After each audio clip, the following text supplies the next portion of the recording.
Olá, meus queridos. Deus nos abençoe. Que alegria grande poder estarmos juntos. Amém. Em mais um podcast Na Real. Um podcast que tem como objetivo sempre adorar a Jesus, glorificar a Deus pelos testemunhos, pelas muitas bênçãos recebidas. E aqui nós recebemos irmãos queridos que foram alvos da bênção de Deus. Foram tocados pelo Espírito Santo, se converteram. Olha, nós estamos chegando perto do 100º podcast. Tá chegando. Então você pode fazer um maratonar aí, entendeu? Entrar lá no YouTube e sair maratonando. Tem cada testemunho de cura, de libertação, milagres, intervenções divinas, Casamento restaurado. Anjos entrando nos processos, nos circuitos, para tocar, para mover a situação de acordo com a orientação de Deus. Irmãos, você não perde seu tempo. É isso aí. Mas tá trabalhando? Entra lá no YouTube ou em um desses... Spotify, Apple Music. Isso. Você escolhe. E aí, enquanto pedala, enquanto faz um exercício... Você não precisa nem estar olhando para nossa cara. Exatamente. Você vai ouvindo, sendo abençoado, sendo tocado pelos muitos e belos testemunhos. Graças a Deus. Amém. Comigo na mesa, meu querido filho Lucas, que tem sido uma bênção para todos nós. Graças a Deus. Já sabe, né? C. Curte, comenta, compartilha. Já leva aí a conversa para todo mundo, que hoje a gente está com um amigo antigo nosso aqui. Querido, antigo mesmo. Pô. Fernando Escotelaro. Pô, e aí, Fernandão?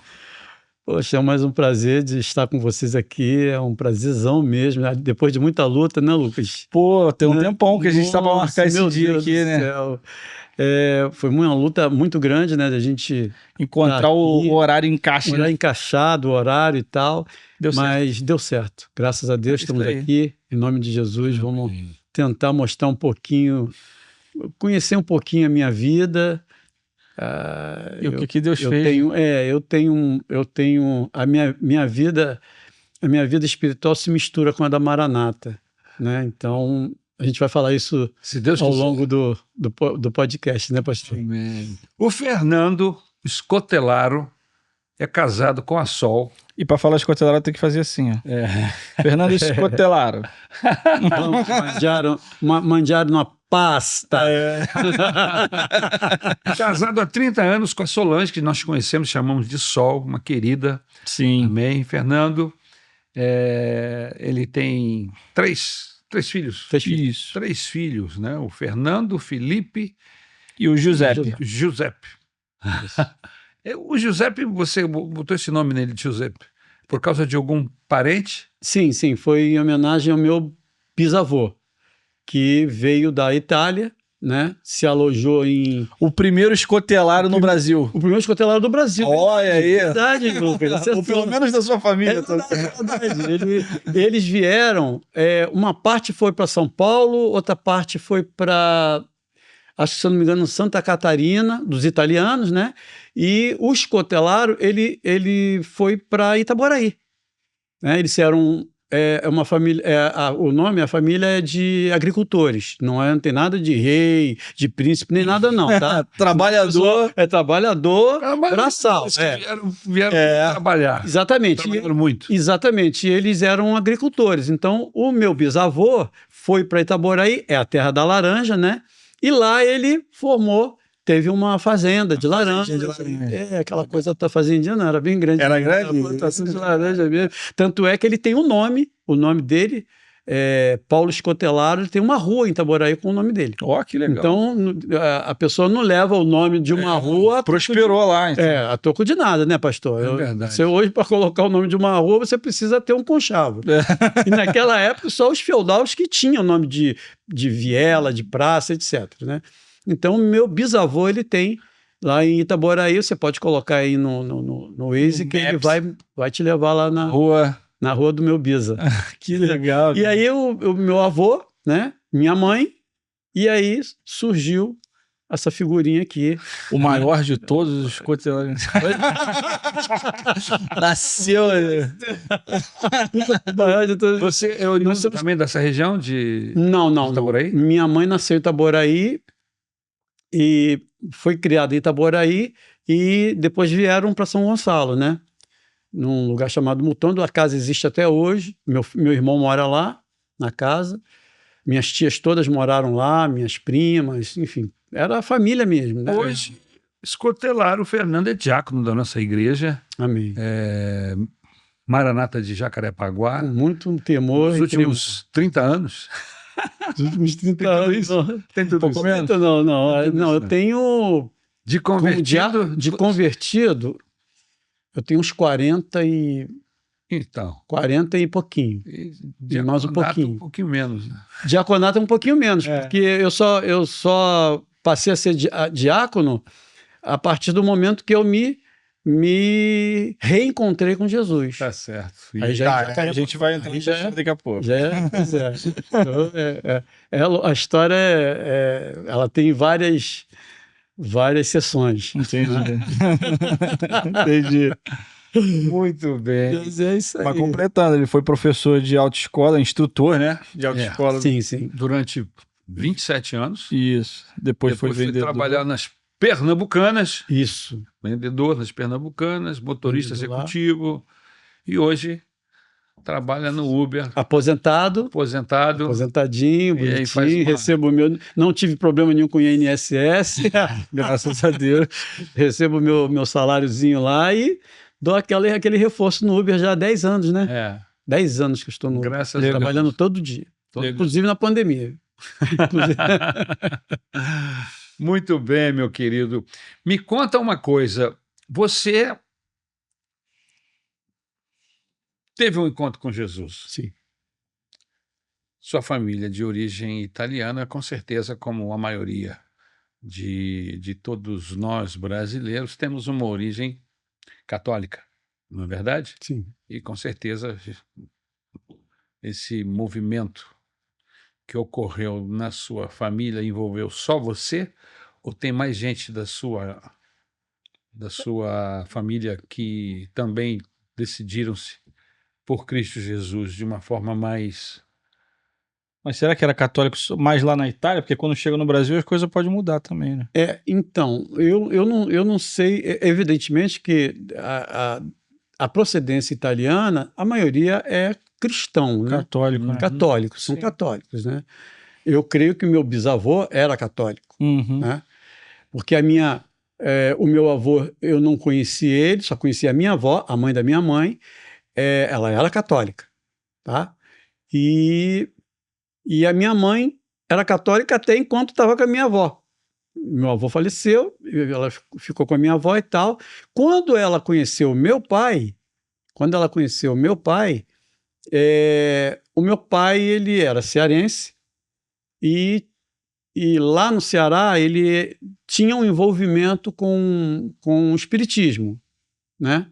Ele tinha envolvimento com o espiritismo e eu ainda não era nascido, ele ainda não tinha formado família com a minha mãe. E ele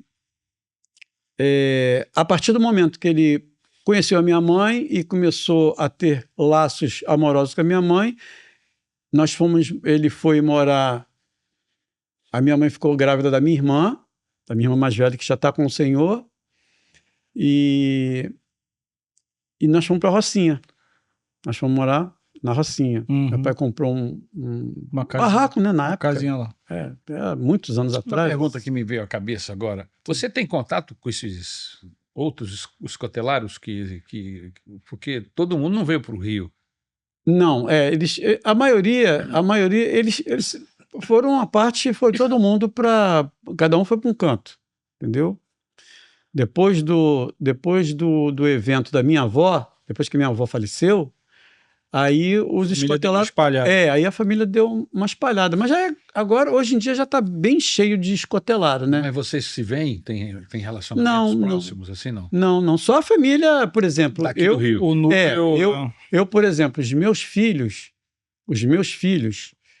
formados, mesmo da outra esposa que eu tive no meu primeiro casamento, eu fechei com eles um pacote. Falei com eles assim, ó, vamos preservar o nome Escotelaro Magalhães.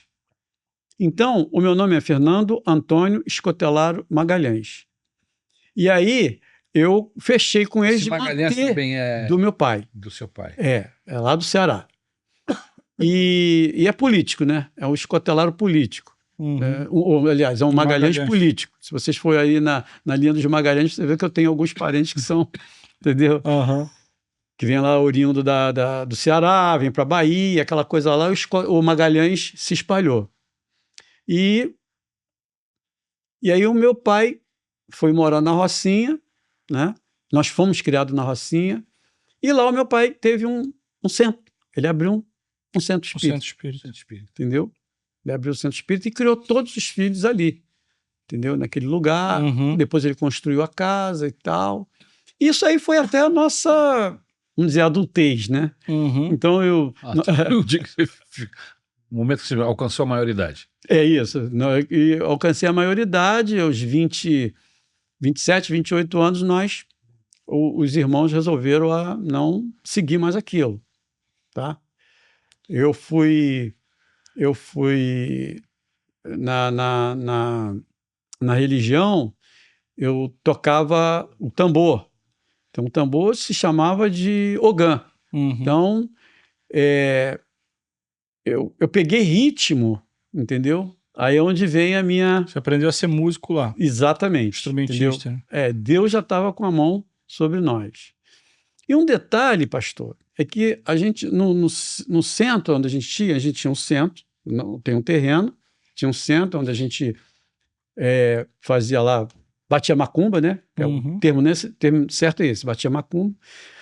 Nós tínhamos um casal vizinho, que ele era quitandeiro. Eles eram da Assembleia de Deus. E a casa dele, o barraco deles era mais para cima. Lá na favela mesmo. Perfeito. Era tipo assim, da minha casa para a casa deles, de lá via, olhava tudo. Então eu tenho certeza absoluta que eles ficavam orando por nós. Entendeu? Olha isso.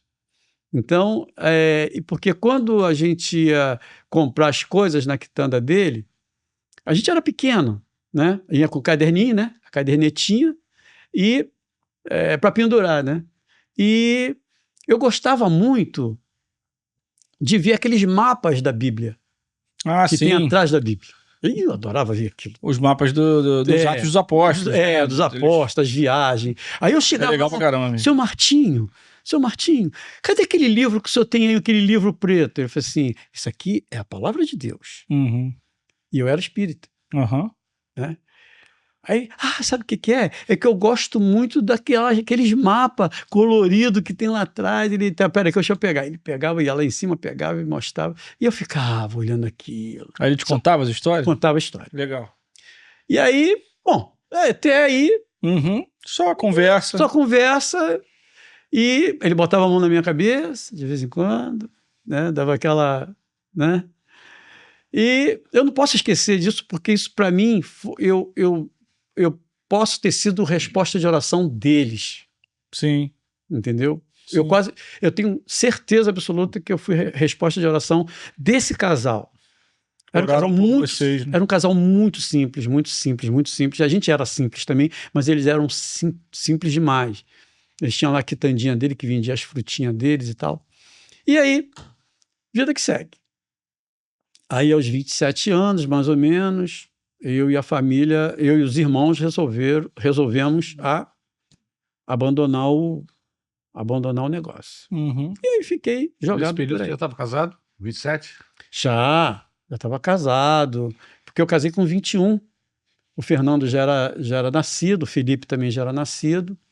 E depois não deu certo, né? E a gente era muito jovem, a gente era muito, muito, muito novinho mesmo. A gente era muito novinho, eu e ela, entendeu? Então, para aguentar o rojão, ficou difícil. E naquela época, emprego era zero. Você tinha que, no domingo, pegar os jornais, os classificados, recortar e botar embaixo do braço e sair para procurar emprego. Batendo, não importa, mesmo assim você não tinha oportunidade. Não tinha oportunidade. Até porque eu não tinha classificação nenhuma, eu era só um estudante que fiz o primário, o ginásio. Isso é o quê? Final da década de 70, é isso? Ou início, meados de 80? 70 é porque o meu filho, o Fernando, ele é de 77. Então é final de 70. É de 77 e o Felipe é de 79. É que a diferença é de 2 anos, mais ou menos isso. Que a Sol é de 75, a Sol é mais velha que o Fernando, 2 anos. Então, ela fez 50 e ele vai fazer... Já fez agora em junho, no final de junho ele fez 48. Você é de qual década? Você é Eu sou de 50. Você é de 50? 56. Eu sou de 56. 1956. Eu sou no dia 3 de março de 1956. Eu digo que não existe carioca mais carioca que eu, né, pastor? É mesmo? Ah, não existe. Por quê? Eu vou dizer por quê. Eu nasci no coração da Zona Sul. Eu nasci ali no meio de Lagoa, Leblon e Gávea, no Hospital Miguel Couto. De frente para quem? O maior clube do mundo. Ora, bolas. Olhando, bebezinho já olhando para ali pro... Entendeu? Num sábado de carnaval. Carnaval no Rio de Janeiro é a maior festa popular. Né? Verão. Tremendo verão carioca. Tremendo verão. Dia 3 de março, tremendo verão carioca. Né? E ainda digo o seguinte, que eu nasci 2 dias depois que a minha cidade faz aniversário.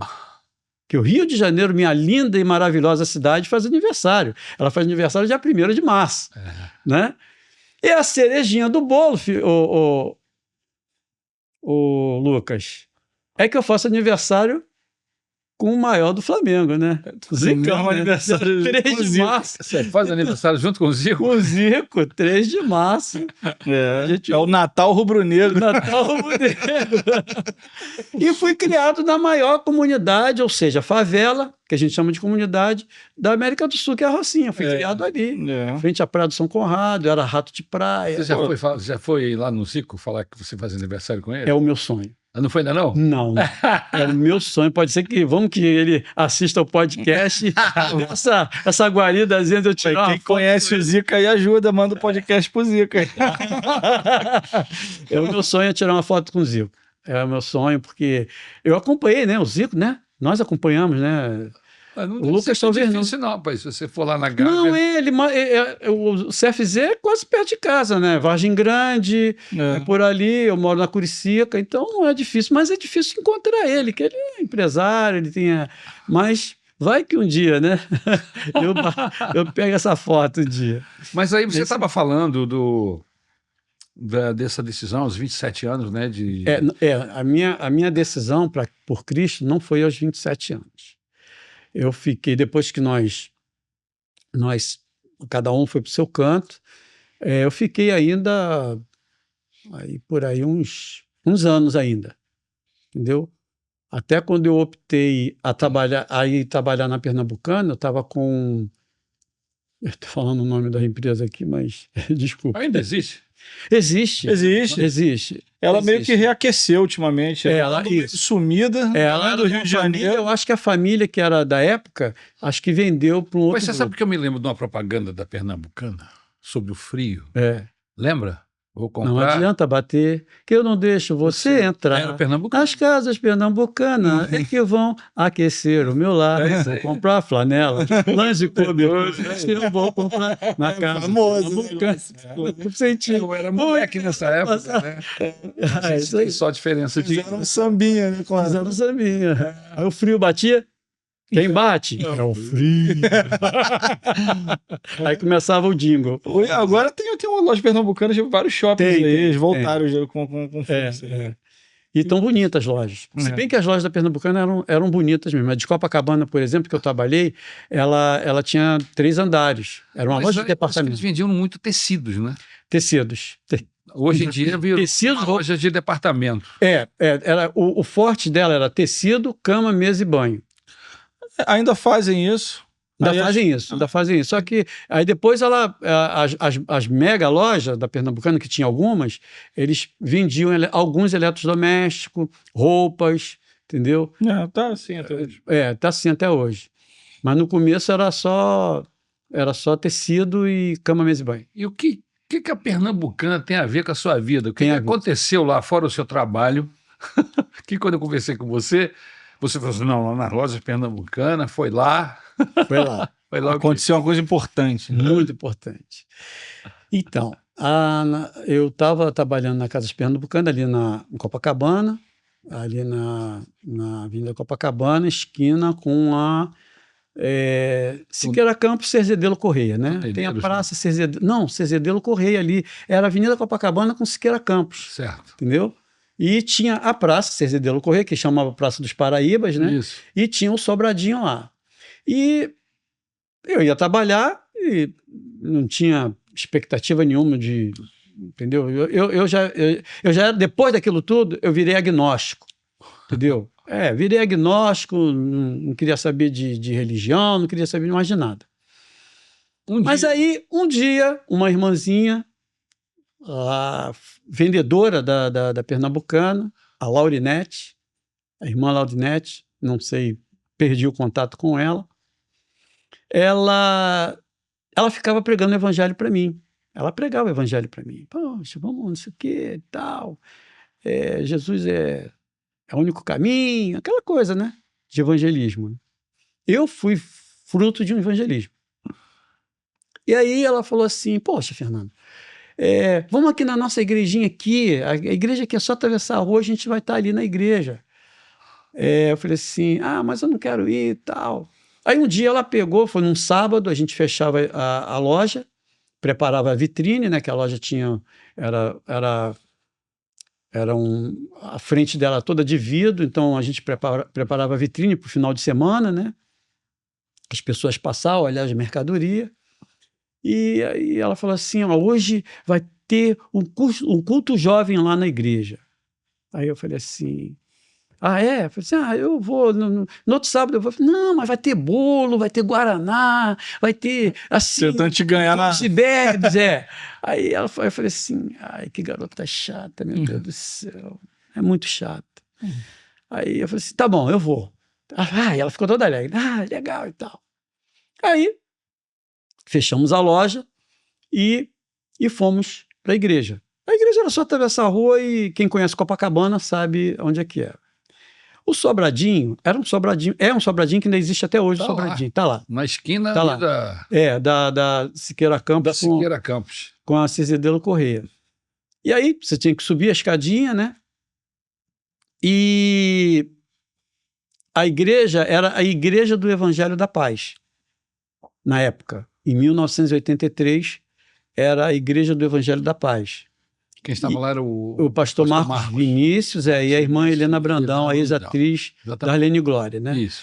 E aí, eu fui logo no meado de 83, aí frequentei lá, tudo direitinho, numa boa, e fiquei aquele período de reconhecimento, e gostei do negócio.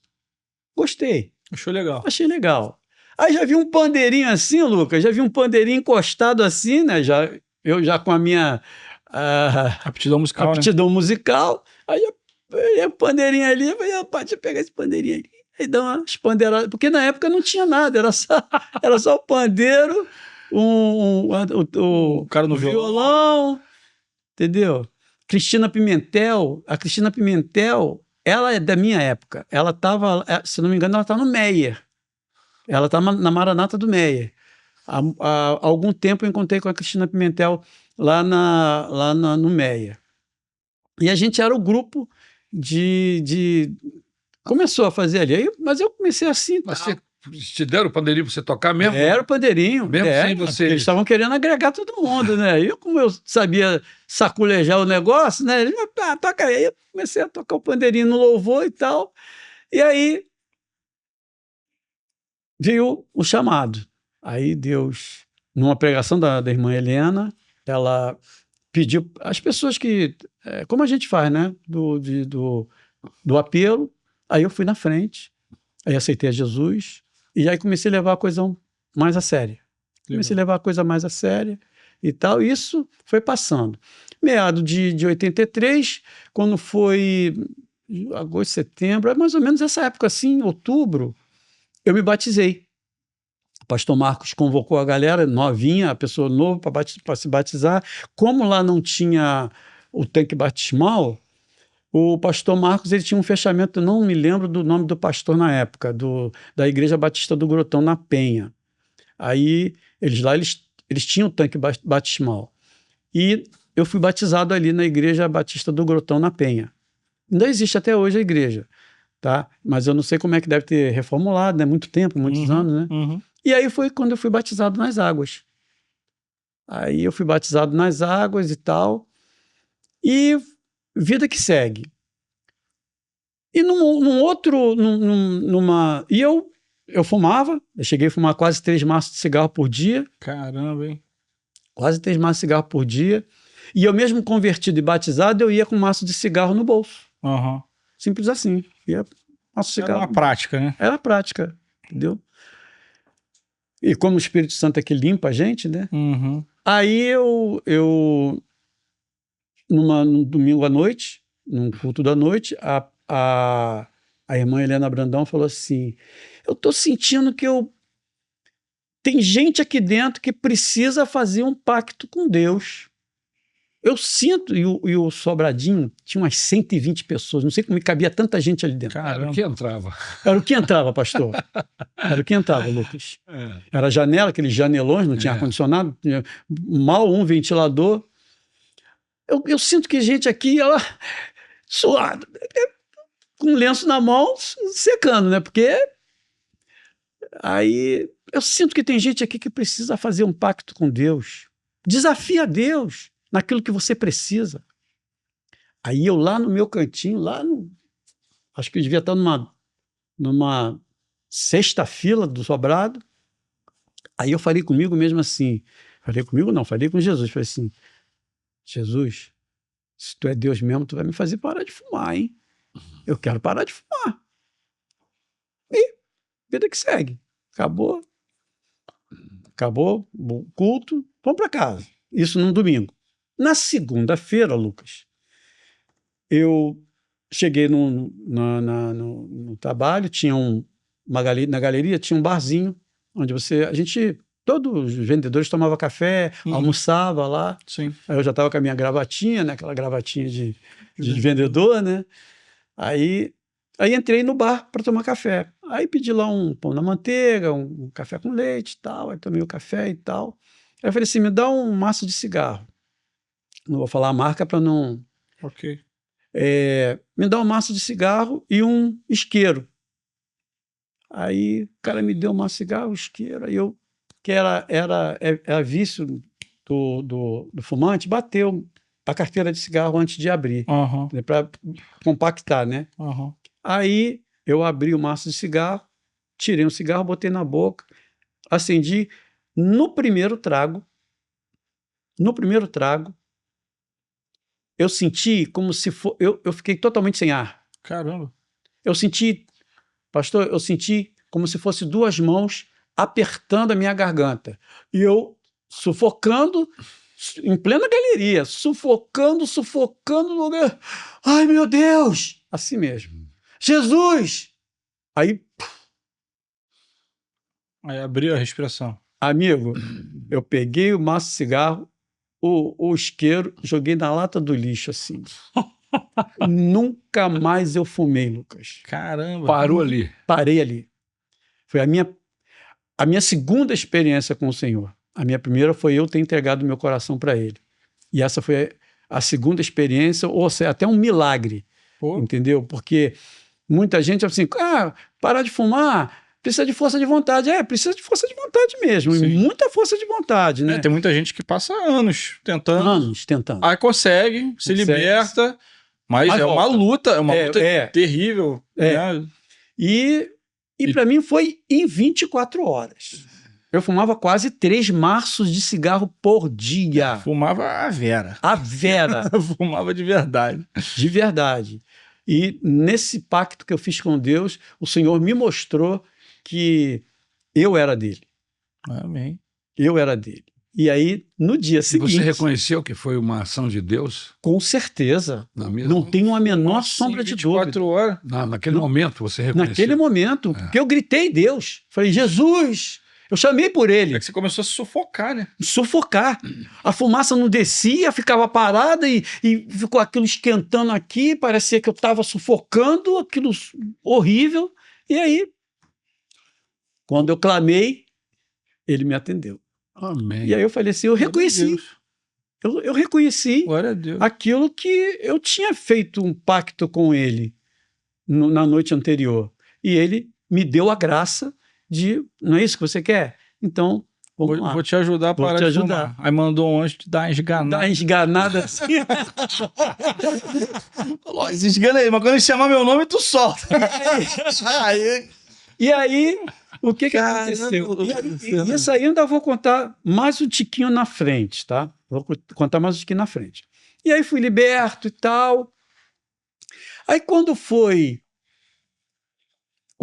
em novembro de 1983, o pastor Marcos Vinícius e a irmã Helena Brandão foram chamados para fazer ir para o campo missionário fazer um outro trabalho. E ele falou conosco, falou assim, olha, a gente vai, eu e a Helena fomos chamados para fazer para um campo missionário, fazer um outro trabalho, e nós vamos deixar a igreja. Aí ficou todo mundo, Aí eu falei assim, calma, mas vocês não vão ficar sozinhos, não. Órfãos. Vocês não vão ficar órfãos, não. Eu tenho um grande amigo meu que é pastor da Associação Missionária Evangélica Maranata, entendeu? Pastor Paulo Brito, é meu amigo, músico, e eu estou passando o ministério para ele. Estou passando o ministério do Evangelho, da Igreja do Evangelho da Paz para essa Associação Missionária Evangélica Maranata, que é o meu amigo, que, se eu não me engano, o pastor Paulo, o pastor Paulo e o pastor Marcos, eles eram da Tijuca e foram colegas no Colégio Militar, se eu não me engano, estudaram junto, então eles eram amigos. E aí, nós ficamos aquele mês apreensivo, né? A gente não sabia quem vinha, né? E aí, no dia que foi passado, o pastor Marcos passou o pastor Paulo, aí teve lá o pastor Paulo, a pastora Claudete ainda não era pastora, dona Zenilda, o pastor Paulinho era pequenininho, a Ana Paula também era tudo pequenininho, entendeu? Era tudo criança, né? E hoje eu vejo eles, eu falo assim, eu fico emocionado quando eu vejo eles, né? Porque legal, né? eu fiz parte dessa... Por isso que eu falo que a partir pelo menos dos anos 80 para cá, a minha vida deu aquela identificação com a Maranata, né? E aí ficamos lá, aí E o pastor Paulo chegou com aquele vozeirão logo, começou a cantar. O pastor Paulo lá com aquela voz, mandou a letra, eu acompanhando ele pelo paninho. E aí... Que legal. E aí ele foi, sempre aquele jeito dele maravilhoso. Eu gosto daquele jeito do pastor Paulo, assim, na época, né? Aquele jeito dele assim. Dona Zenilda ficava olhando para ele assim. Aí, enfim, e aí o Evangelho da Paz se tornou Igreja Missionária Evangélica. Associação Missionária Evangélica Maranata. Maranata. E a partir dali seguimos, né? E aí veio o nosso primeiro pastor, Eugênio. Não, pastor Eugênio Reis. Foi Eugênio? Pastor Eugênio Reis, foi o meu primeiro pastor. Na época, sempre teve rodízio. Sim. Entendeu? Irmãos, sempre teve rodízio, viu? Rodízio de pastor não é de hoje, não. Sempre teve. Desde a fundação. Então, para mim, eu não tenho dificuldade nenhuma com rodízio, porque eu já fui adulto. Você foi treinado com isso. E na época era de 2 em 2 anos. Era menor. Entendeu? E o bom que quando o pastor Eugênio estava no final do período dele, ele levou, sabe quem? Nada mais, nada menos, para pregar lá na igreja, pastor Davi Silveira. Ainda era evangelista.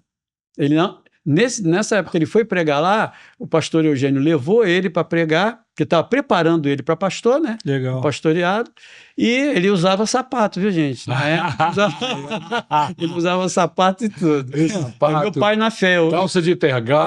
Calça de tergal, aquele cabelinho assim. Eu digo que pastor Davi é meu pai na fé, né? É o pai do mundo. Não, mas eu tenho particular carinho por ele. Porque Com certeza. o pastor Eugênio sempre foi assim um pastor muito sério, né? Então, a gente não tinha muita... A visão era mais alegre, né? Mais solto. Pastor Davi sempre foi, né? É. E aí, quando no finalzinho o pastor Eugênio levou ele... Sisudo, a palavra certa era mais sisudo. Isso.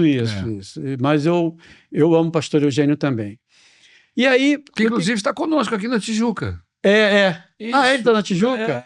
Que legal. Nós vamos chamar ele aqui. Eu estou assistindo, eu assisto o Sopão, que dá toda terça-feira lá na praça. E eu assisto, ele entra no Instagram, no Facebook, e aí eu assisto o trabalho dele. Que é muito bom, por então sinal. Você conhece ele desses primórdios, né? Sim, eu não sou da época lá da Paulo de Fronten, não. Não, eu estou falando aqui de Copacabana. Sim, de Copacabana. Ele foi pastorear lá. Exatamente. Aí, mas é muito próximo essas datas. No final do período do pastor Eugênio, o pastor Davi Silveira foi ordenado pastor. E aí foi, enviado no rodízio, ele foi para lá. Aí foi o meu pastor. Aí, engraçado que quando a Maranata assumiu o Evangelho da Paz, a primeira coisa que chegou foi instrumento. Foram os instrumentos, Lucas. Legal. A primeira coisa que chegou... A alegria do grupo de chegou aquela pinguim linda, preta. Sabe? Aquela bateria. Bateria pinguim. Bonita. Aí eu montei ela e fiquei no chacumpão ali, e aprendi a tocar bateria. E eu era o baterista da igreja. Você aprendeu? Aprendi lá. E sem instrutor nenhum. Unção do Espírito Santo. Foi treinando. Treinando. Erra aqui, erra ali e vai. Ritmo, né? Sim. Eu já tinha ritmo do meu passado. Sim. E aquilo ali me ajudou. Né? Descia a baqueta. Descia a baqueta. Na época... Imagino. Descia uma baqueta por mês, né? Era verdade. E na época, pastor, um detalhe. Na época, a Maranata só tinha três igrejas. Ela só tinha Caxias, Vila Isabel, que era na Rádio Boas Novas, isso, onde o baterista era o Jocely, já tá com o senhor, que a gente chamava de Lili, carinhosamente de Lili, excelente baterista. Em Caxias era o pastor Rômulo, sim, na época, era o pastor Rômulo. Não.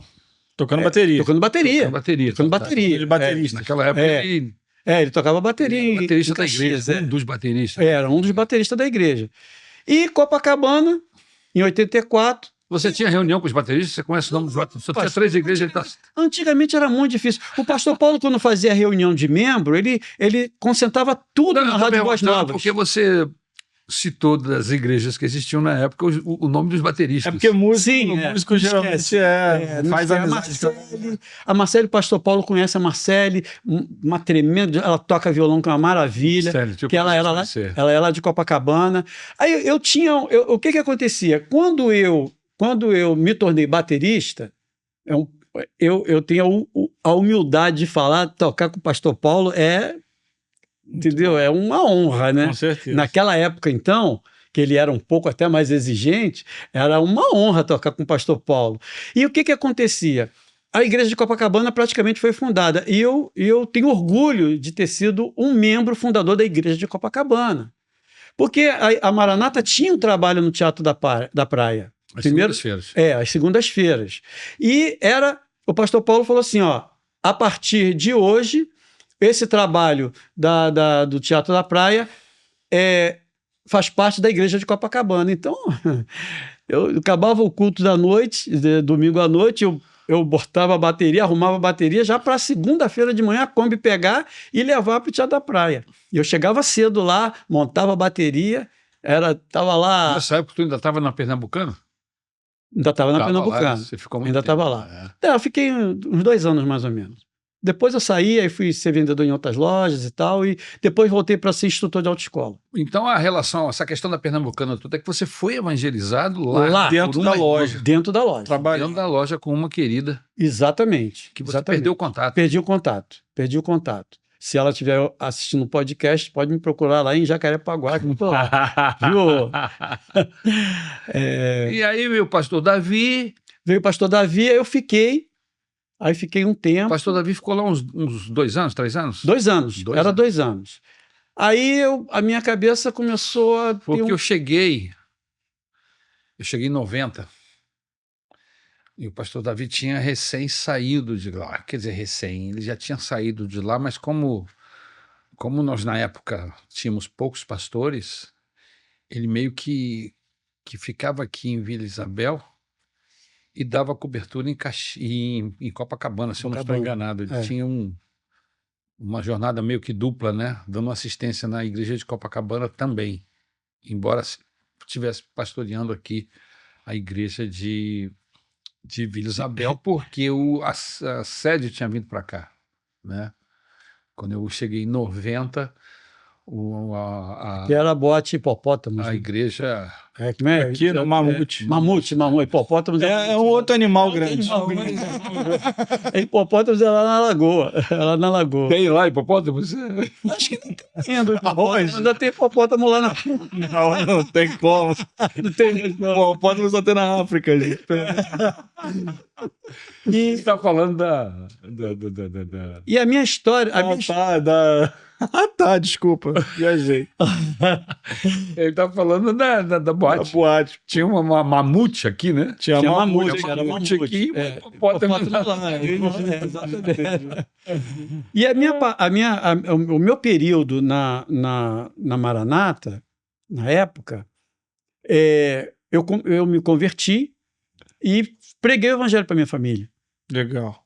A minha mãezinha, era minha filha na fé. Você Que eu preguei o evangelho. pregou para ela, se converteu. Preguei o evangelho para ela se converter. E aí veio a minha irmã, veio meu cunhado. Minha irmã e meu cunhado criaram os filhos no evangelho. A Tatiana, o Marcos, Marcelo, o Mateus. E eles foram criados na Maranata. Ah, que legal. Eles foram criados lá no Sobradinho. Até um dia que o meu cunhado ele foi chamado para ir para Juiz de Fora, e aí a família toda, inclusive a minha mãe, foram para Juiz de Fora. E foi muito difícil essa transição de uma religião para outra? Dos seus familiares que todavia estavam... Se houve resistência. A minha irmã, o que aconteceu? O meu pai, eles tinham nesse segmento... Porque essa conversão, ela começa com você, não é isso? Começa comigo. E você Começou começa a ter influência, ou a Não, influência. na verdade, pastor, não começou comigo. Na verdade, começou com que o meu pai... nós somos 10 irmãos. Uau! Entendeu? Porque o meu pai, quando ele veio do Ceará, ele trouxe 5 filhos do Ceará, antes de conhecer a minha mãe. Quando ele conheceu a minha mãe... Ele já chegou com 5. Não, ele não chegou com 5. Depois ele trouxe os 5. Sim, entendeu? mas ele já tinha 5 filhos. Já tinha 5 filhos. Ele era casado lá no Ceará, entendeu? E são meus irmãos que eu amo de paixão. Somos irmãos assim. Eu estou sempre com eles. E o meu irmão... Eu tenho um irmão que ele é bispo da Universal. Ah, tá. Entendeu? Ele é bispo da Universal, inclusive está alocado lá na Bahia. Entendeu? É um irmãozão que eu amo muito mesmo. Gonzaga, um abraço para você, meu irmão. E eles fazem parte da minha família também, que são que chamam de meio-irmão, né? Não parte de pai, tá? E nunca tive problema de amar eles, gostar deles, menos ou mais, entendeu? Mesmo antes de ser evangélico, a gente sempre... Se deu super bem. Sim, mas esses irmãos, eles vieram para o Rio. Vieram para o Rio. Não vieram junto com meu pai, não. Meu pai primeiro conheceu a minha mãe, né? E, Sim, eu digo junto com seu pai porque eles vieram. depois eles vieram. Não, meu pai mandou vir. Se Ele seu pai mandou não vier, dinheiro. eles não viriam. Não viriam, Então, eles vieram, não viriam. tá. E, enfim, e eles têm nesse segmento de religião, eles têm, assim, os herdeiros. E o meu pai, ou lá as entidades dele, escolheu exatamente a minha irmã para ser a herdeira, para assumir toda A administração do a trabalho. administração do trabalho, espiritualmente, materialmente. E a minha irmã falou que não. Para mim, ele só sabia que eu não ia assumir isso mesmo. E a minha irmã pagou muito caro. Pagou muito caro, até encontrar com Jesus. Ela pagou muito caro. O meu cunhado, coitado, ele é padeiro de mão cheia, confeiteiro de mão cheia. Às vezes ele estava na padaria, trabalhando no forno, que antigamente era forno a lenha, aquela coisa toda. A pessoa ligava para a padaria dele, a Ana tá aí, que caída aqui, não sei o que. Ela dava assim, do nada, na rua, ela caía, endemoniada. Aí caí endemoniado, não sei o que. Aí foi quando eu me converti. Aí eu me converti e conversava com a minha mãe. Eu falei assim, não, meu filho, eu vou para aquele lugar que a minha filha for salva. Entendeu? Não sei para onde eu vou. Eu vou aonde a minha filha for salva, coisa de mãe, né, pastor? Uhum. Onde a minha filha for salva, é ali que eu vou ficar. E aí foram para várias entidades, vários lugares de sentido religioso. Aí um dia eu falei assim, eu conversando com a minha mãe, ela falou assim, meu filho, eu falei assim, mãe, olha só, eu me converti, eu vou para o céu e não quero que a senhora vá para o inferno. Entrega o teu coração para Jesus. Falei para minha mãe. Entrega o seu coração para Jesus. Ela falou, meu filho, aonde que é minha filha? Ela visava a filha, que ela viu o sofrimento da minha irmã. Entendeu? Que os demônios atacavam ela. E aí, eu fui para casa, eu morava em Copacabana, né? Eu fui para casa com aquilo no peito, na mente, a minha mãe falando daquele jeito. Aí o Espírito Santo falou para mim assim, meu servo, faça um jejum. 24 horas de jejum. Ele falou para mim jejuar 24 horas. Porque o que você vai enfrentar é uma legião de demônios. O Espírito Santo falou isso para mim. Aí eu falei... Aí passei o dia todo, foram 24 horas de jejum, lendo a Bíblia, orando, joelho no chão. E chegou no dia seguinte, eu quebrei o jejum. Aí eu falei, Senhor, e agora? Aí havia uma vozinha que falou assim, vai lá. Vai lá. Aí eu, sim, senhor. Voz audível. Audível, pastor. Aí eu fui na Rocinha. Cheguei na Rocinha. Quando eu bati na porta assim, a minha irmã lá no canto lá, não deixa ele entrar não. Já se manifestou. Não deixa ele entrar não. Aí o meu cunhado, né, foi lá, abriu a porta. Aí eu entrei. Aí ela né? Uhum. Sim, sim. Se oriçou toda. Aí eu falei assim, cai por terra agora você. Aí ela, bluf, na hora. Caramba. O que acontecia? Aqui era a nossa casa, em cima tinha um terreno que tinha o centro espírita. Entendi. E aí eu falei pro meu cunhado assim, Antônio, você tem uns cabos de vassoura aí? Aí ele falou assim, a minha irmã no chão, né? Aí ele falou assim, pô, será que ele vai fazer com a minha mulher? Aí eu falei assim, vamos lá. Aí ele pegou 2 cabos de vassoura, dá a chave, vamos lá em cima. Quebramos tudo. Tudo, em nome de Jesus. uma coisa que não tinha mais não funcionava, mas que mantinha espiritualmente a minha irmã cativa daquilo ali. Ou seja, o lugar estava fechado, não tinha... Estava fechado, não tinha mais... não tinha mais, nada. mas ela morava ali. Entendi. Entendeu? Como ela era avisada como a sucessora do meu pai, então ela... Era muito atacada por causa disso. Eu só sei dizer que a partir dali eu falei assim para o meu cunhado, falei assim, olha, abriu uma igreja universal ali no Largo do Boiadeiro. Pega ela no domingo, você leva ela lá na Igreja Universal. Aí eu não tinha uma igreja assim perto, né? Uhum. Tinha que ser uma coisa muito perto, porque se eu... vamos lá para Copacabana. Não ia. É longe. Não, é longe. E a condução naquela época não tinha condução. Sim. O ônibus você pegava 3 ônibus para chegar em Copacabana, da Gávea para cá. Aí ele levou ela e ela foi liberta lá. Ela foi liberta. E a partir do momento que ela foi liberta, ela teve assim, Deus falou com ela, aí eu já chegava lá, a gente já conversava numa boa e tal, orava, cantava. Ela falou assim, meu irmão, como é que é lá na sua igreja? Eu falei assim, minha igreja é uma igreja normal, entendeu? Os pastores são ótimos, os irmãos são super legais. Ela falou assim, então eu quero visitar a sua igreja. Aí eu falei assim, aí foram. Aí meu cunhado levava minha irmã e 4 filhos para Copacabana. Saía lá da Rocinha, todo domingo. Caramba! Todo domingo ele levava as crianças, de manhã, levava as crianças, a minha irmã e a minha mãe iam para Maranata, lá de Copacabana. Domingo de manhã já estava, nesse período aí, ainda estava na Cezedelo ou já estava Não, na Cezedelo. No teatro? Não, ainda estava na Cezedelo. A minha vida toda foi ainda na Cezedelo. Apesar de eu participava da ABI, participava Sim, mas no teatro era só segunda-feira. No teatro era só segunda-feira.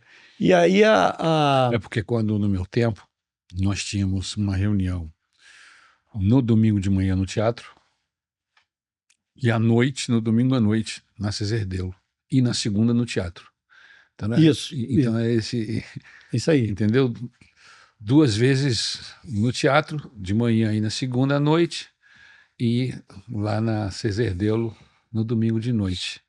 E da quinta-feira. Exatamente. Aí o que aconteceu? Aí eles começaram a frequentar lá e o meu cunhado, como trabalhava em Copacabana, ali mesmo na Siqueira Campos, numa lanchonete, o dono da lanchonete resolveu abrir uma lanchonete, uma padaria em Juiz de Fora. E o Antônio, meu cunhado, um beijo, meu cunhado, ele sempre foi um padeiro e confeiteiro de mão cheia. E o cara não queria largar ele. Aí fez uma proposta para ele, levou ele para Juiz de Fora. Aí levou ele para Juiz de Fora, teve que levar os filhos, a esposa e tal. Minha mãe foi junto. E é só que eu fiquei meio órfão, né? Porque eu tinha minha irmã, então a gente ia lá e tal, mas de qualquer forma foi bom para eles, né? A minha sobrinha hoje é casada com um pastor da Nova Vida. A Tati é casada com um pastor da Nova Vida. O evangelho foi entrando na sua família. Foi se espalhando. Foi se espalhando por dentro da sua família e transformando as pessoas e mudando-as, inclusive o destino final. Libertando, né? Libertando. E atente para isso. Atente para essa frase que eu falava para minha mãe. Mãe, eu vou para o céu, não quero ver a senhora no inferno. Entrega seu caminho para o Senhor. E ela se converteu. E ela se converteu. A sua irmã acabou se definindo por Jesus, liberta, e ela entrou no caminho, como ela disse. Por onde a minha filha foi, eu vou. Exatamente, e era isso. E ela virou maranatense doente, minha mãe. Ela adorava o pastor Davi Silveira. Nossa, amava o pastor Davi Silveira. E ela sabia onde ele estava, né? Ela se identificava com o pastor, essa que é a grande verdade. E o pastor Davi sempre tratando ela muito bem, ele chamava ela de senhora escotelar. Ela e mais umas 3 velhinhas levava docinho para ele, bolinho para ele no consultório dele, no gabinete dele. Ele conta essa história. E a minha mãe sempre cuidou muito dos pastores dela. Onde ela estava, ela sempre cuidou muito dos pastores dela. E vida que segue. Quando foi Aí Como é que a Sol entra nesse processo? Eu acho que Mas vai caminhando para isso. tem uma partezinha antes. O que aconteceu? Eu me desviei do caminho. Você se afastou esfriamento Me na afastei. fé. Quando foi em 88, eu dei aquela vacilada, pisei na bola. Eu larguei a mão de Jesus, mas Jesus não largou a minha mão. E fui para o mundo. Fiquei, acho que uns 16 anos, 17 anos Afastado. afastado. É mesmo? Esse tempo todinho. Fiquei 5 anos na igreja. Ativo, tal, mas... Chegou a voltar a fumar também, essas coisas? Não. Não. Aí é o detalhe. Voltei a beber cerveja, ia para as esbórnia da vida, tudo. Escola de samba, fui locutor de escola de samba, chefe de barracão de escola de samba. Mas aquele vício que você tinha, aquele lá... Nada, zero. Foi limpeza total do meu Deus. Limpeza total. E aí é um vício que eu não voltei. Foi aí que você conheceu a... De certa forma, isso também era um lembrete, né? Sim, sim. E aí o que que... Né? Porque, pô, você tava lá no mundo, mas você via os outros fumar e você devia lembrar, né? Exatamente. Tipo, cara, eu fui liberto disso aqui. Aí eu tive os meus contratempos, aquela coisa toda e tal. Voltei para a autoescola, né? Voltei para a autoescola e tinha um... Não, eu estava na escola de samba. Estava trabalhando na escola de samba da Rocinha. E aí um sobrinho meu, o Betinho, ele falou assim, tio, tem um amigo meu que vai abrir uma escola de samba, uma autoescola lá no MERC, no Jacarepaguá. Aí eu falei assim, e ele está precisando de um instrutor. Aí eu falei assim, eu estava querendo sair mesmo daquela coisa, eu não estava mais gostando daquilo ali. Aí eu falei assim, vamos embora. Então tá bom. Aí eu fui lá e comecei a trabalhar lá, dei de cara com quem? Com o Sol. O Sol mais lindo da minha vida. Ela trabalhava na Minha escola? aluna. Não, minha aluna. É mesmo? Minha aluna. É. Você que ensinou ela a dirigir? Professor. Hã? Você Eu ensinou que ensinei ela a dirigir? dirigir. Aí, aí nós ficamos assim e tal, naquela brincadeirinha e tal. Ela, depois eu saí da escola também, ela tirou carteira. Naquela época, que carro que era das autoescolas? Brasília. Uma Brasília? Brasília. Brasíliazinha. 75. Era uma Brasília 75. Aí ela... Aí depois nós perdemos o meio contato assim, aí... Se você lembra que antigamente, caderninho de telefone, né? A gente tinha caderninho de telefone, né? Aqueles caderninhos pequenininhos que a gente botava dentro da carteira com o nome das pessoas, né? Isso. E aí, uma vez vasculhando lá, encontrei lá Sol, da autoescola. O telefone do trabalho dela. Aí, Ligou. pô, vou ligar, não custa nada. Aí liguei para ela. Porque no período que ela estava aprendendo, não... Não, a gente ficava de brincadeira só, não tinha... Aí depois de uns 7, 8 meses, mais ou menos, que eu estava numa autoescola em Botafogo, aí fui lá vasculhar o caderninho. Foi muito difícil fazer ela virar motorista? Não. Foi fácil? Não, foi muito fácil. Minha mulher sempre foi muito inteligente. Não, mas às vezes a pessoa fica nervosa, né? Mas ela não... Principalmente na hora de fazer ela fez as aulas tudo direitinho. Eu conheço pessoas que ficam tão nervosas que precisam de acompanhamento psicológico. Precisa. Para poder... Pô, aquele amigo, tinha um menino lá em Jacarepaguá, amigo nosso, da minha idade mais ou menos. Caraca, ele sofreu também. Eu tinha aluno, pastor. O cara é reprovado 3, 4 vezes. Não é questão de inteligência. Eu tinha aluno... Não tem nada a ver, é nervosismo. Eu tinha aluno, Lucas, que segurando o volante assim, descia as gotas de suor assim, ó. Caramba, ó. Nervoso. No treino. Imagina na hora da prova. Imagina na hora da prova. Mas eu tinha isso, entendeu? Eu fazia um trabalho psicológico com meus alunos, entendeu? Eu vou pagar para fazer. Não, tu vai pagar não, você vai fazer o exame. Você vai fazer e vai passar, entendeu?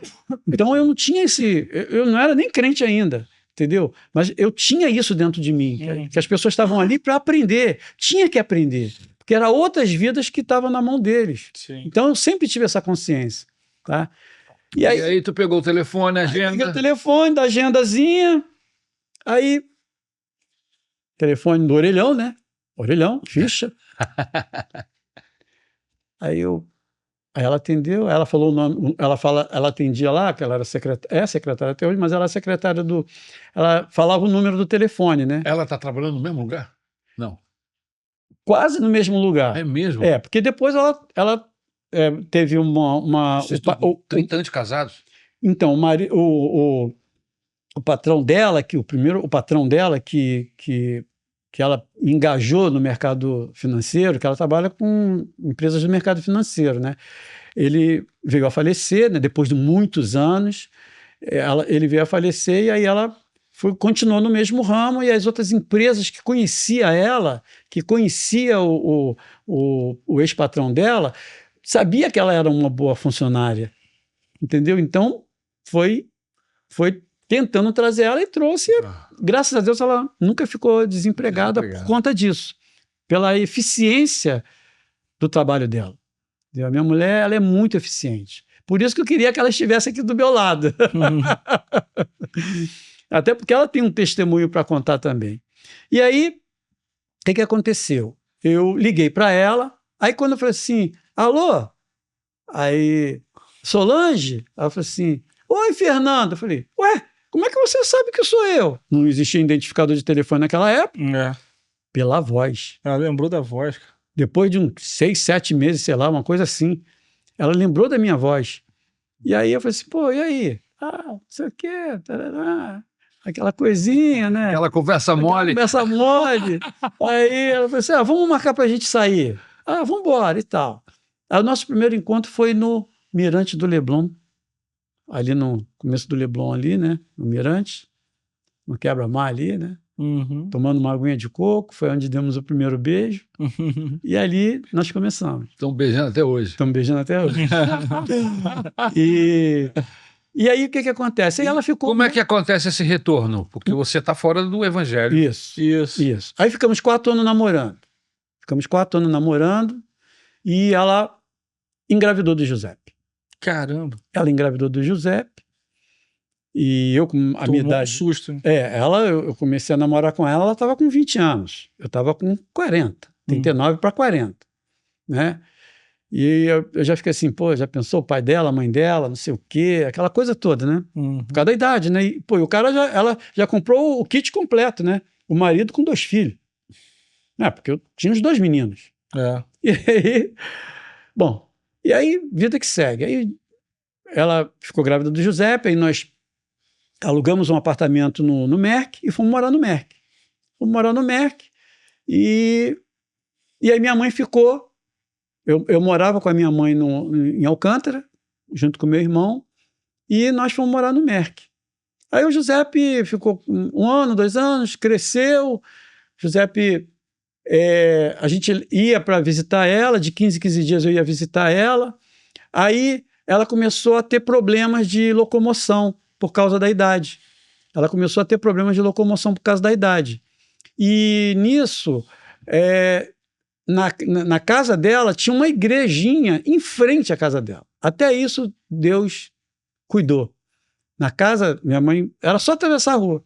Legal. Uma ruazinha de coisa, de vila. Ela só e a igreja estava lá. E o Giuseppe estava com, sei lá, 6 anos. Então tinha bateria. A igrejinha era pequenininha, não ia muita gente, mas tinha uma bateria. Aí o Giuseppe se apaixonou pela bateria, né? Então, quando minha mãe, que tinha a chave da igreja, ela já não frequentava mais a Maranata, por causa da idade. Sim. Entendeu? E ela morava longe. Então, e aí, quando a gente ia para lá, o Giuseppe já queria ir para a igreja lá para tocar a bateria, né? Pra tocar a bateria. E aí, ele foi assim, o primeiro amor dele com a bateria. E quando foi 2000,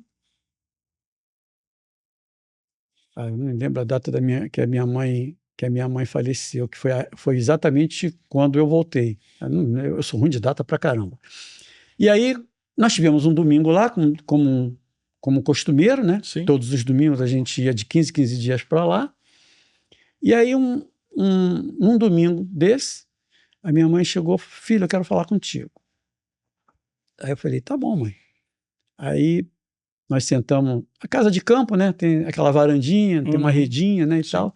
Aí a gente estava sentado ali, a minha mãe, senta aí, filho. Aí eu sentei, ela falou assim, você se lembra? Eu estava desviado, né? Sim. Você se lembra quando você pregava para mim e falava que ia para o céu e não queria me ver no inferno? Agora eu estou pregando para você. O jogo virou. Caramba, olha isso. Por isso que eu falei para você tentar. Eu vou para o céu e não quero ver você no inferno. Volta para Jesus.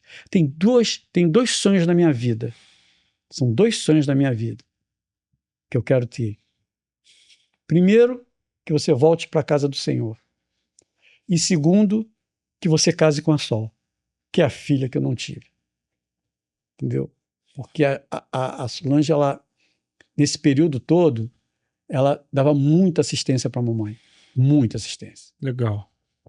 E aquilo foi né? Minha mãe era meu tesouro. Moveu seu coração de Pô, uma forma muito minha forte. mãe era meu tesouro. E aí, falei, tá bom, mãe, Deus está fazendo a obra, fica tranquila, relaxa. Esse foi um período de carnaval. Foi no período de carnaval, em fevereiro. Isso foi no domingo, quando foi na quarta-feira à noite da mesma semana, o meu irmão liga para mim. De madrugada. Aí, falei assim, o telefone tocou. Quem é essa hora? Era o telefone, ainda não era celular, era aquele telefone. Falei, alô? Aí, Nando? Eu falei assim, oi, Afonso. Ó, a mamãe passou muito mal e está no hospital. Eu falei assim, como é que ela tá? Ela falou assim, ela tá em coma, não sei o quê. Caramba, hein? Eu falei assim, cuida dela aí, eu tô indo para aí e tal. Aí já estava amanhecendo, aí eu peguei o carro e fui para lá, né?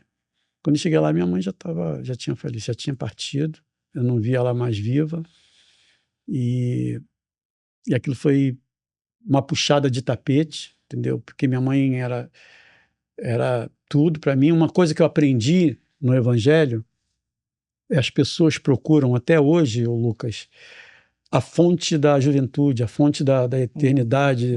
É tão simples, né? Está na Bíblia lá, ó. Honra teu pai e tua mãe para que seus dias se prolonguem. Você acha por que eu tenho essa carinha de 70 anos? Porque Jesus me conserva. Vocês querem o segredo? Anos, mas o corpinho é de 65. Tá aí o meu segredo, gente. Honra o teu pai e a tua mãe. Porque o meu pai, mesmo espírita, eu cuidei dele até ele morrer. E depois a minha mãe. Até ela falecer. E depois desse período que a sua mãe faleceu, quanto tempo depois você... Foi em fevereiro, aí eu fiz aniversário no dia 3 de março, né, passou-se o carnaval, eu fiz aniversário dia 3 de março, aí na semana eu estava sentado lá no computador, aí eu vi assim, botar Maranata, né, porque minha mãe tinha falado que o pastor Davi estava de Jacarepaguá. Aí eu falei assim, aí eu botei lá no computador Maranata. Maranata tinha só um sitezinho, aquele sitezinho só com... só com os endereços. Com os endereços, as fotos dos pastores e tal. Aí eu falei, aí tava lá. Pastor Davi Silveira estava na igreja de Jacarepaguá. E aí eu liguei para a igreja, falei com a Fátima na época, não sei se você se lembra da Fátima, a esposa do Carlinho, sim, que era secretária na época. Eu falei assim, pastor Davi, tá pastoreando aí? Ela falou assim, tá. E era uma quinta-feira. Aí, era uma quinta ou a terça? Porque na época tinha terça e quinta. Né? Não sei se era terça ou era quinta, mas era um dia de culto. Aí ela falou assim, ele tá aqui. Aí eu falei assim, então tá bom. Então, que hora que começa o culto? 7h30. Eu falei, tá legal. Aí eu falei para a sócia, então vamos embora, vamos se arrumar, não sei o quê. E ela era assim, entendeu? Aí vamos se arrumar e tal, vamos arrumar o Giuseppe, aí arrumamos o Giuseppe e tal, aí chegamos até um pouco mais cedo. E aí quando eu adentrei na igreja, fui na secretaria, falei com a Fátima. Ali já em Jacarepaguá. Jacarepaguá. Não era o casarão. Não, já a igreja. 2000 e poucos. 2000. Já a igreja, já. 2000 foi a inauguração do templo. Foi 2006, se eu não me engano. Eu me casei com a Sol em 2008. nós nos casamos em 2008. Aí eu falei assim, eu queria falar com o pastor Davi, ele tá. Aí, o que acontece? Ele estava lá na cantina, né? Estava na cantina. Aí eu disse, espera só um pouquinho aí. Eu esperei ali no meio do hall ali, quase em frente ao banheiro das mulheres. Aí, pastor Davi me vem de lá da cantina, olha para mim assim e fala assim, Fernando, meu baterista! Agora, como é que 18 anos quase longe da igreja, esse homem lembra de mim. Te viu? Me viu. Lembrou. Ele, Fernando, meu baterista. Aí eu caí por terra, né? Aí eu não aguentei, pastor, eu não aguentei. Aí caí por terra, aí ele veio, abraçou a gente com carinho, Que legal. abraçou a Sol, abraçou o Giuseppe, foi assim, uma coisa festa. assim, virou festa. Aí ele falou assim, e você onde tem andado, rapaz? Eu falei assim, pois é, pastor. Muitos Tô lugares. por aí, muitos lugares. A terra deu muita volta. Aí eu falei assim, aí, como é que você tá? Aí eu falei, essa aqui é minha esposa, esse é o meu filho Giuseppe. Aí eu falei assim, que legal, que garoto bonito, aquele jeito dele, né? Uhum. Que garoto bonito e tal. E aí, vocês vão ficar pro culto, né? Aí disse, não, nós vamos ficar pro culto. E aí foi ali onde o Giuseppe e a Solange se converteram. Que legal. E Foi na minha entrega. Hoje. E estão lá até hoje. Passaram-se aí 20 anos, né? Mais ou menos. Por aí. Agora o José tá com 24, 25. José, não. Quando nós fomos para lá, o Giuseppe já estava com 8 anos, eu acho. Entendi. Estava com 8 anos, mais ou menos. Quando nós fomos para lá, o Giuseppe estava com 8 anos. Sim, então, você falou 2006, nós estamos em 2025, mais ou menos 19, 20 anos. Mais ou menos isso. Mais ou menos isso. Giuseppe fez 26 agora, em maio. E aí foi aquela bênção maravilhosa, aí o pastor recebeu a gente, foi assim, por isso que quando o senhor perguntou para mim, a passagem da Bíblia que tem a minha cara é a passagem do filho pródigo. E é por isso que eu vou pegar o texto para ler aqui, porque você falou inclusive sobre o versículo, que é o versículo 18 do capítulo 15 de Lucas, que é o capítulo dos achados e perdidos. É o que resume a história. Todo mundo perde alguma coisa e todo mundo acha. A parábola da ovelha perdida, a parábola da dracma perdida e, por último, a parábola do filho perdido. Isso. O texto conta a história do filho pródigo, né? Sim. Que saiu e se deu conta da burrice e da idiotice que tinha feito. É verdade. E resolve voltar para a casa do pai. E ele diz aqui no versículo 18, vou me arrumar, voltar para o meu pai e lhe dizer, pai, pequei contra Deus e diante do Senhor. Já não sou digno de ser chamado de seu filho. Trata-me como um dos seus trabalhadores. E arrumando-se foi para a casa de seu pai.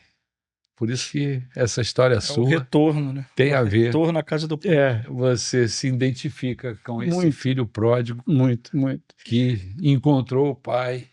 E aí aparece o pastor Davi Silveira. Com o braço aberto. Meu baterista! Glória a Deus. Glória a Deus. Não é verdade? Que coisa linda, né? Verdade. É verdade. E desde então você está servindo a Jesus ali. E depois nós tivemos... Deus começou a mudar a nossa vida assim radicalmente, pastor. Radicalmente. O pastor Davi falou assim, Fernando, eu falei assim, poxa, pastor, mas eu sei que a gente está amigado. Ele falou assim, mas vocês vão se casar, não vão? Eu falei assim, nós vamos nos casar. Eu falei assim, então deixa comigo que eu seguro a onda. Deixa comigo que eu seguro a onda. Ele foi um paizão para a gente, nesse início de caminhada. Ele não perde a oportunidade. O pastor Davi, ele não perde a oportunidade de não cria obstáculo. Entendeu? Vamos para frente. Vamos para frente. Ele abre as portas para que a coisa ande para o lado certo. Exatamente. É isso aí. Aí ele falou assim, deixa comigo, qualquer coisa a gente resolve.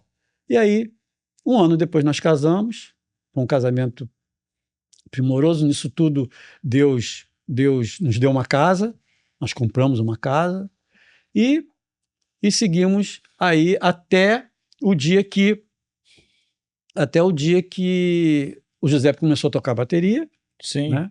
Se Foi tornou chamado. um grande baterista. Foi chamado, tocava bateria, tocou violão, não sei o quê, enfim. E aí foi essa essa minha aproximação com o Evangelho mudou totalmente o rumo da história. Mudou totalmente o rumo da história, da nossa história, da minha história, da sua. Acho que problemas a gente tem. Jesus não convidou a gente para não ter problemas, entendeu? Eu gostei daquilo quando o senhor falou no domingo. Se você está com um problema, não deixa o problema lá fora, não. Traz aqui para dentro. Traz aqui para dentro. Porque aqui que é o lugar de tirar o problema. Exatamente. Gostei demais daquilo. Isso. Gostei demais daquilo. Porque Porque muitas pessoas vão assim, deixar o problema lá fora. não, deixa lá fora, não. Traz ele para cá. Traz ele para cá que a gente vai tratar ele. Vamos orar e Jesus vai abençoar. Gostei muito daquilo no domingo. E é verdade, entendeu? É verdade. Muitas vezes as pessoas entram na igreja à vontade, tranquilo. Não, estou bem, ganhei na loteria, estou com dinheiro, estou com dinheiro no bolso. É bom, aí é fácil. Agora, você entrar na igreja com um problema, você levar o problema e deixar no altar, as pessoas às vezes ficam constrangidas em levar. Eu falei assim, não, eu levo mesmo. Faz a diferença. Isso aí. Jesus transforma e muda. Fernando, que bênção. Sim. Você ter vindo abençoar Obrigado. a gente aqui com esse testemunho Sim. maravilhoso da sua vida, que com certeza deve ter edificado muito dos nossos queridos que estão nos ouvindo agora. Amém. A jornada de retorno. Exatamente. E como é que Deus tem paciência com a gente, Sim. né? Eu digo que o nosso Deus é o Deus das oportunidades. Ele dá Deus muita das oportunidade. E é nisso que a gente... Graças a Deus. Imagina se a gente tivesse, sei lá, só 10. Você só tem 10 oportunidades. É verdade. Passou das 10, já era, meu Já era, amigo. amigo. A gente ia durar uma semana. É verdade. É verdade. Mas graças a Deus que Ele é o Deus das oportunidades. Ele nos acompanha, nos dá toda a chance possível, necessária e nos fortalece no processo para que a gente possa alcançar o objetivo final, que é estar salvo em Cristo Jesus. Amém. E herdar os céus, que é o nosso grande Que é o grande alvo. para morar eternamente com Ele, como diz a Bíblia Sagrada. Glória Querido, a Deus. muito obrigado por você ter aberto um tempo do seu dia para vir Amém. aqui Prazer. compartilhar com a gente esse testemunho de vitória, de bênção. Só lamentamos a ausência da Sol. Pois é. Mas se tiver uma oportunidade de ela fazer uma aí, A chance, a gente vai traz ela. Trazer. montar esse esquema em nome de Jesus. Amém. Amém. Glória a Deus. Valeu. Queremos agradecer a Deus, né, querido? Com certeza. Por esse momento tão especial e pedir ao Senhor Jesus que esse testemunho edifique a sua vida e se você gostou, compartilha. É isso aí. Compartilhe o link do programa com outros irmãos através do WhatsApp, das suas redes sociais, porque você vai levar bênção para a vida das pessoas. Amém. Amém. Amém. Que Deus nos abençoe. Mais uma vez, obrigado. Em Amém. nome de Jesus. Um beijo Amém. grande, meu Jesus. filhão. Amém. Amém. Amém. Glória a Deus. Até o próximo, em nome de Jesus.